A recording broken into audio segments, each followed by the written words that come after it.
Bonjour tout le monde, bon lundi matin, merci d'être là encore une fois ce matin pour les dévotions matinales, encore 3 dévotions ce matin lundi, mercredi avec Philippe, puis vendredi encore une fois avec un autre invité spécial, on vous garde la surprise pour vendredi, restez à l'affût.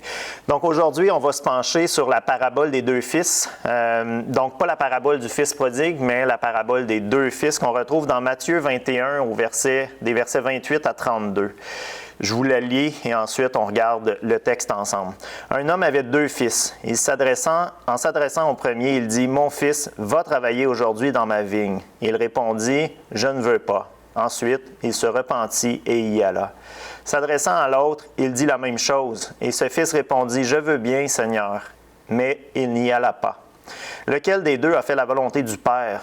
Ils répondirent « Le premier. » Et Jésus leur dit, « Je vous le dis en vérité, les publicains et les prostituées vous devanceront dans le royaume de Dieu. Car Jean est venu à vous dans la voie de la justice et vous n'avez pas cru en lui. Mais les publicains et les prostituées ont cru en lui. Et vous, qui avez vu cela, vous ne vous êtes pas ensuite repentis pour croire en lui. » Donc, une parabole qui s'adresse à qui? C'est important qu'on comprenne le contexte. On ne va pas s'étendre sur le contexte, mais c'est quand même important qu'on le mentionne.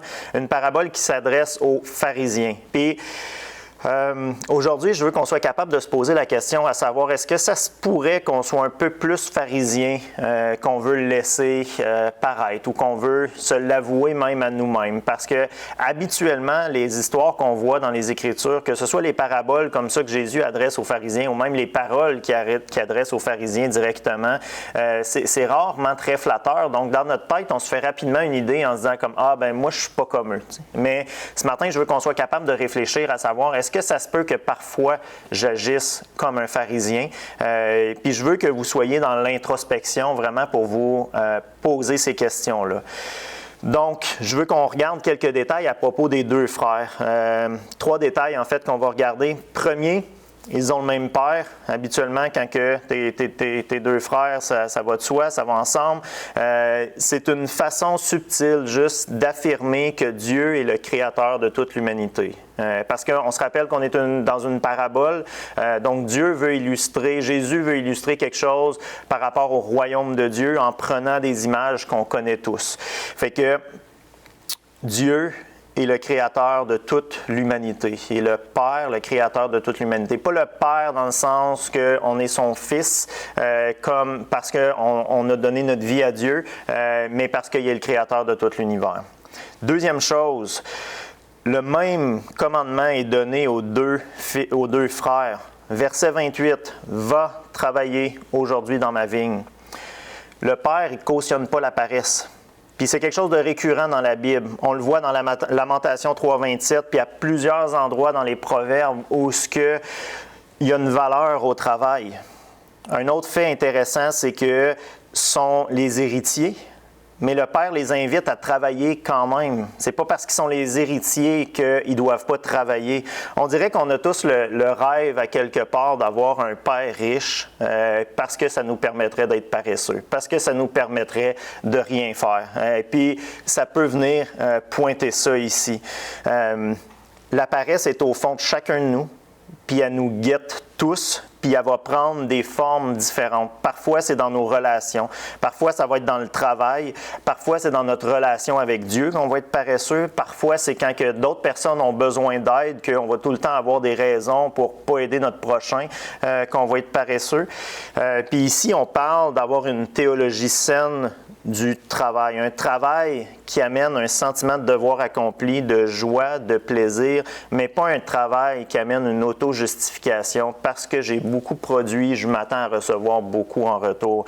Il y a une différence entre les deux, puis probablement que cet automne, on va avoir une série exclusivement là-dessus pour justement valider notre théologie du travail.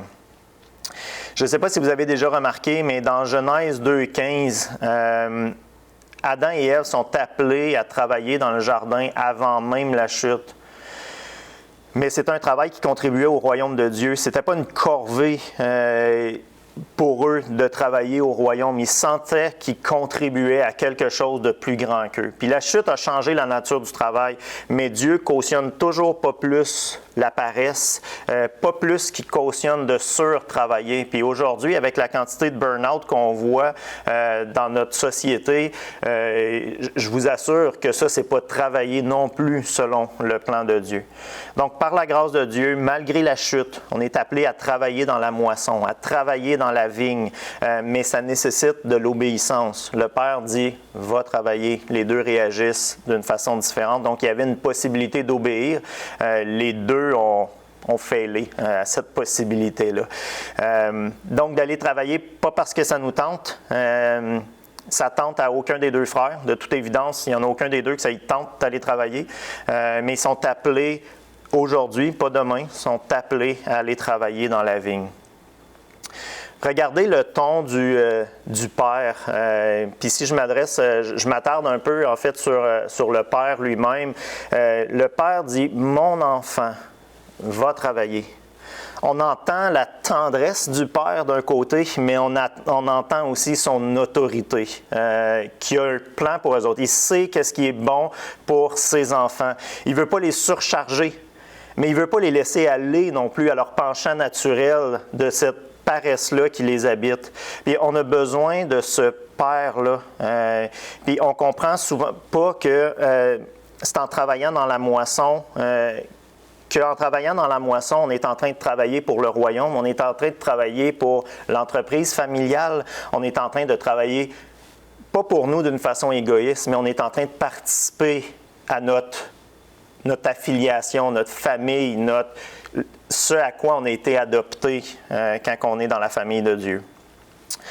En tant qu'héritier, on devrait être capable de le faire avec joie, avec plaisir et non pas toujours en chialant. Si on le regarde d'un autre angle, on peut relever qu'à ces deux frères-là, la même grâce est offerte. Donc, ce n'est pas juste une occasion de travailler, c'est aussi une grâce, la grâce d'obéir au plan du Père ou pas. Puis on voit qu'ils répondent de deux façons complètement différentes. On peut retirer plusieurs applications ou parallèles du travail, mais le but de cette parabole-là, c'est pas juste de s'attarder sur la nature du travail, c'est particulièrement de voir comment on réagit quand que Dieu nous invite à faire partie de son plan. C'est ça le fond de cette parabole-là. La troisième chose que je voudrais qu'on regarde par rapport aux frères, c'est leur attitude. Ils ont cette attitude-là complètement différente. Le premier, il livre la marchandise plus que ce qu'il dit. Sa réponse est mauvaise au départ, mais il se ravise rapidement, puis il agit. Imaginez l'arrogance que ça prend à un enfant pour dire à son père qui donne un commandement « Non, je ne vais pas le faire ». C'était clairement fendant. C'est une preuve d'arrogance, de manque de respect. Puis ça démontre un cœur très dur de sa part. Il aime son confort, puis il n'a pas l'intention d'aller travailler. Il veut choisir ce qu'il fait quand il le fait. C'est son propre cœur qui dirige ses actions, puis on agit malheureusement souvent aussi comme ça, où c'est notre cœur qui dirige nos actions plutôt que d'écouter ce que le Père nous demande de faire. On est confronté entre choisir d'obéir ou notre confort à chaque jour, puis souvent plusieurs fois par jour, on doit choisir entre ces deux choses-là. Heureusement, dans son cas, il y a un changement qui s'opère finalement dans son cœur. Puis regardez comment c'est phrasé. Ça dit « Il montra du regret et y alla ». Dans d'autres versions, ça dit « Il se repentit et y alla ». Il a reconnu sa folie, puis il a changé d'attitude. Donc, il y a eu trois choses. Il y a eu une prise de conscience, il y a eu une repentance, puis la repentance a porté du fruit. Puis ces trois éléments-là sont dissociables pour révéler un changement de cœur. Il n'a pas juste demandé pardon sans action, sans changement. Il a répondu en obéissant finalement au commandement du Père. Puis c'est là qu'on voit si on a une repentance du bout des lèvres ou s'il y a une repentance du cœur qui s'opère. Si on revient au Père, encore une fois, regardez le Père qu'on a. pas un père qui se met en colère vis-à-vis l'affront que le fils lui fait ou qui va le forcer à travailler ou qui va le forcer parce que clairement il y avait l'autorité de le faire, il y aurait la force, il y avait ce pouvoir-là, il aurait pu mettre son fils à la porte, il aurait pu le déshériter. Mais autant dans cette parabole-là que dans la parabole du fils prodigue, ça nous révèle que Dieu attend patiemment avec grâce. Il ne capote pas devant notre folie. Il ne s'en fait pas avec ça. Puis c'est de ça qu'on parle. C'est d'une grande folie que de ne pas se soumettre au Père. Donc, le Père est là, il attend. Il est prêt à nous faire grâce parce qu'il sait que ce qu'il nous offre, c'est le meilleur. Puis, il attend qu'on le réalise puis qu'on soit prêt. Malheureusement, notre folie peut amener des conséquences dans nos vies. Puis, parfois, ces conséquences-là vont nous amener à plier les genoux de force. Soyons sages. Soyons sages, puis plions les genoux de gré plutôt que de force. Plions les genoux volontairement à dire, je ne vais pas me soumettre à ce que mon cœur désire, je vais me soumettre à ce que Dieu me dit qui est le meilleur. Je vais me soumettre à ce que le Père m'a dit. Le Père m'a dit, va travailler. Alors c'est sûr que c'est ça le meilleur, donc c'est ça que je vais faire. Attendons pas de plier les genoux de force. L'autre frère, c'est un petit parleur, petit faiseur, comme on dit, un grand parleur, petit faiseur, comme on dit au Québec. Il a la bonne réponse, mais ses actions sont mauvaises en bout de ligne. Le même commandement leur est donné, mais ça a un effet différent sur les deux fils. Remarquez comment le deuxième fils s'adresse à son père au verset 30. « Je veux bien, Seigneur. » Il traite son père au moins. Dans ses paroles, il traite son père avec du respect, mais dans ses actions, il manque totalement de respect parce qu'il désobéit, il n'obéit pas. Ça prend les deux. Ça prend le respect, ça prend l'obéissance. Juste les bonnes paroles sans le cœur, ça ne va pas tromper Dieu. Dieu ne va pas se laisser avoir parce que vous avez les bonnes paroles, mais vous n'avez pas le cœur. Dieu, il veut votre cœur, puis Dieu, il voit votre cœur au plus profond. Le deuxième frère, il ne manque pas juste d'obéissance, il manque aussi à sa propre parole. Il dit « j'y vais ». Pas « je vais y aller demain » ou comme non, il dit « j'y vais ». Puis finalement, ce qu'on se rend compte, c'est qu'il n'y va pas. Le dire puis le faire, c'est deux choses différentes. Il y en a une qui est très facile à faire. L'autre, c'est engageant puis impliquant. D'aller jusqu'au point de le faire, c'est engageant puis impliquant. Mais quand on dit oui à Dieu, ça doit être oui. Je vous encourage que votre oui soit oui dans ces circonstances-là. Quand on dit oui à Dieu, ça doit être oui. Puis, c'est les pharisiens qui sont visés ici, comme je disais au début. Ils parlaient beaucoup, ils faisaient beaucoup de choses pour être vus. Plusieurs images qu'on voit dans les Écritures des pharisiens qui priaient en public, sur les places publiques, bien fort, pour être vus des gens. Mais quand c'était le temps d'aimer leur prochain ou de faire des choses avec le cœur, avec de la profondeur, ils n'étaient pas là du tout. Est-ce que ça vous arrive, vous, d'embellir la réalité pour bien paraître? Alors, cette parabole s'adresse à vous, cette parabole s'adresse à nous. Les deux frères sont imparfaits. Les deux font fausse route. Le premier parce qu'il est rebelle, mais il termine bien. Puis l'autre paraît bien en parole, mais ses actions révèlent qu'au fond, il est faux. C'est un défi pour ceux qui sont parents. Je fais une petite parenthèse ici. Ceux qui sont parents, qui ont des enfants.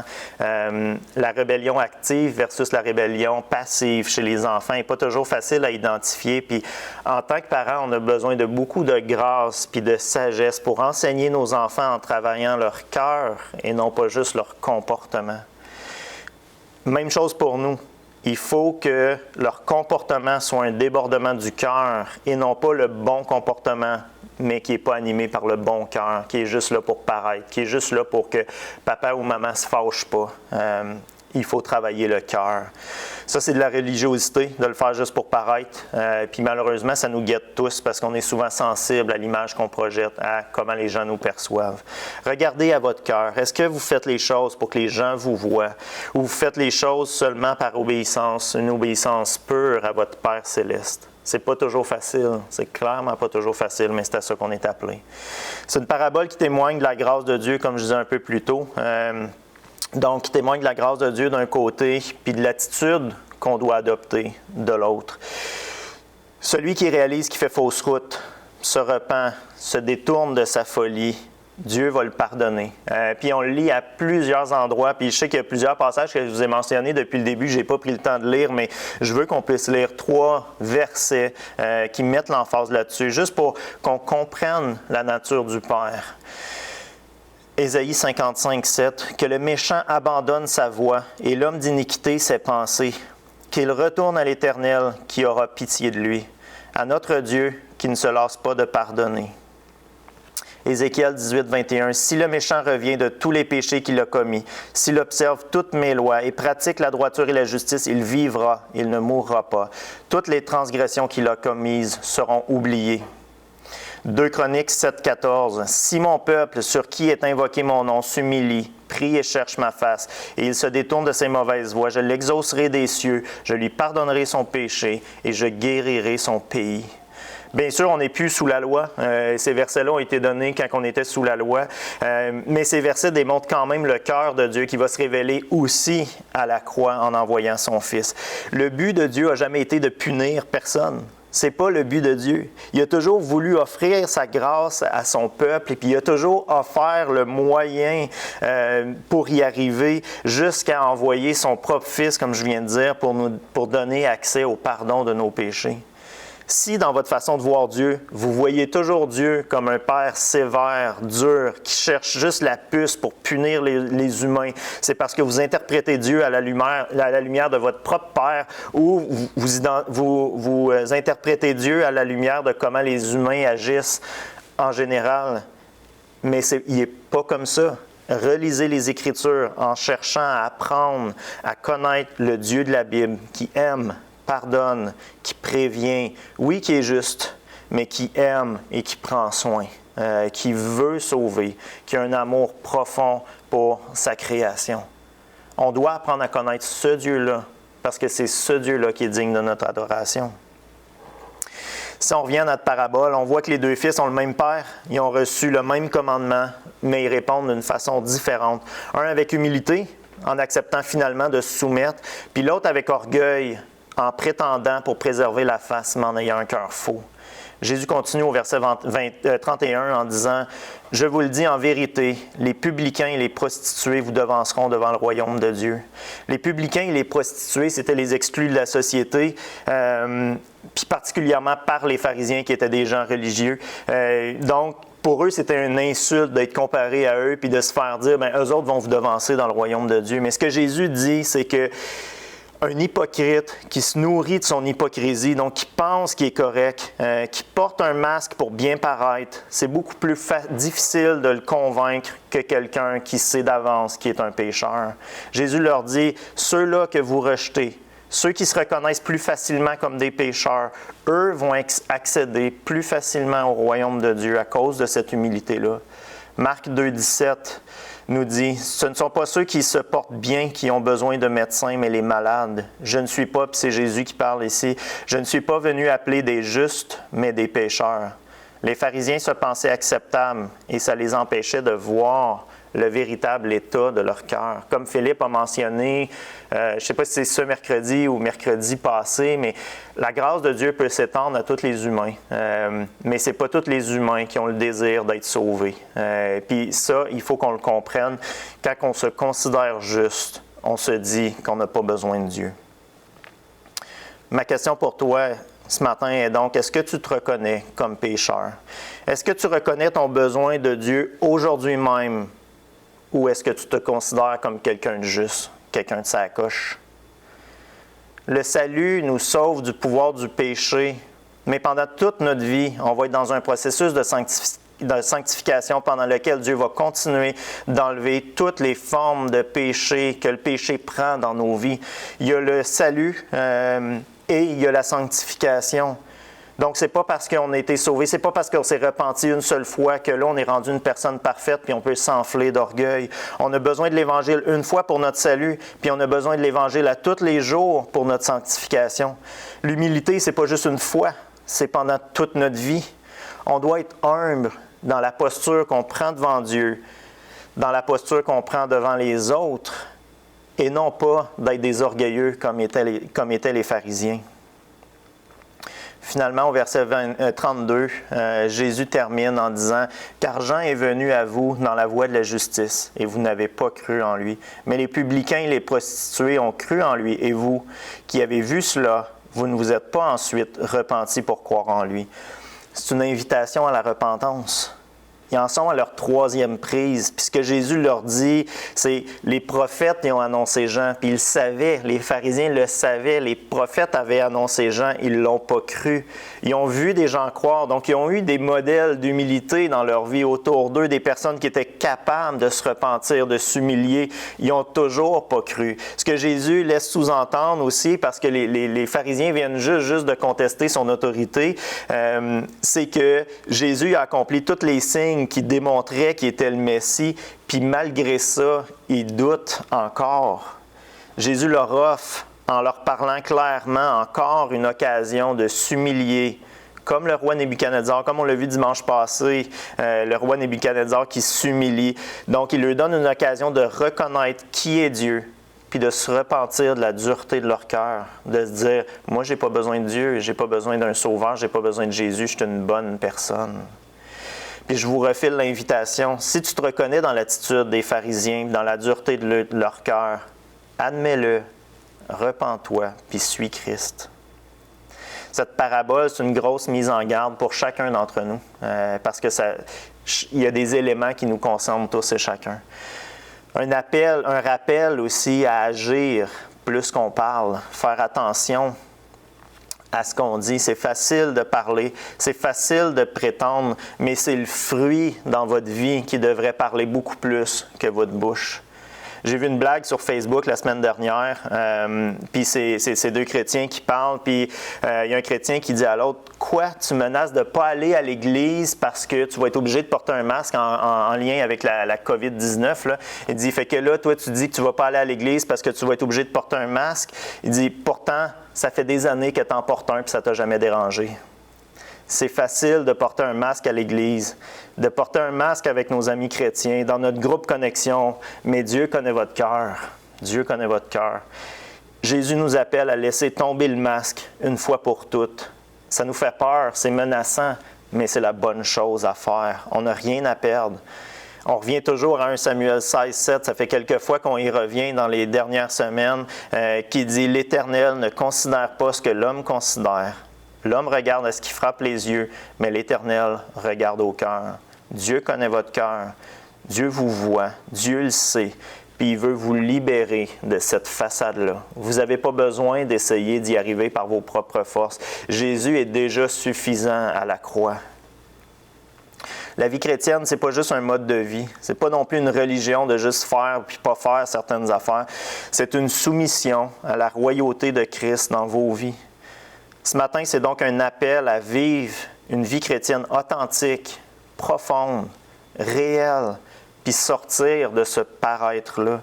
Des belles paroles de la connaissance, puis de la connaissance qui ne descend pas au cœur, mais qui reste au niveau juste cérébral. Ça suffit. Reconnaissons-nous comme pécheurs, repentons-nous, puis suivons Christ. C'est un appel à le suivre. C'est un appel à la repentance. C'est un cri du cœur de Jésus aux pharisiens à dire comme « Vous avez malheureusement encore rien compris. Repentez-vous. C'est correct. Vous pouvez le faire. » On va terminer en prière. Oui, Père, je veux te remercier pour ces paraboles que tu nous laisses dans ta parole. Ça a l'air tellement anodin parfois, mais quand on se met à creuser puis à chercher à comprendre ton plan que tu nous révèles à travers ces paraboles-là, comment ça marche dans ton royaume versus comment ça marche dans nos têtes, on réalise que c'est tellement plus riche qu'on pensait. On réalise qu'on a aussi beaucoup de chemin à faire. Je veux te prier de nous remplir d'humilité. Je veux te prier de nous guider justement, de nous pointer où ce que l'orgueil fait ses ravages dans notre vie, où ce qu'on est dans le paraître plutôt que dans le être, où ce qu'on veut impressionner les autres plus que de faire la bonne chose réellement.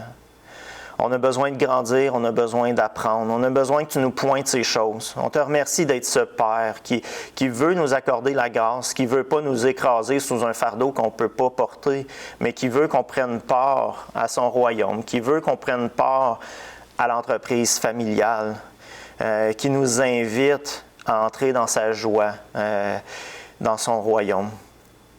Ouvre nos cœurs, donne-nous cette conscience-là, pointe les choses dans nos vies que tu veux pointer pour nous amener à la repentance. Puis, comme je disais tantôt, pas juste une repentance du bout des lèvres, une repentance de cœur, une repentance où on se met à genoux, il y a une repentance profonde, puis ça porte des fruits tangibles par la suite dans nos vies. On veut cette repentance-là, puis on a besoin de ton intervention dans chacune de nos vies pour y arriver. Merci d'avoir envoyé Christ. Merci que Christ soit suffisant. Merci que son sacrifice à la croix, justement, tout accompli d'une façon tellement suffisante pour que je n'aille pas à avoir l'air d'une personne parfaite pour me dire que finalement, je mérite mon ciel. Ce n'est pas une question de mérite, c'est une question de suffisance de Christ. Puis c'est une question de l'accepter comme le Fils qui finit par obéir. Donc, c'est une question d'obéissance. Donne-nous cette obéissance-là, cette haine du mal, du péché, qui nous amène à se rapprocher de toi jour après jour. On va te prier de bénir le restant de cette journée. Amen.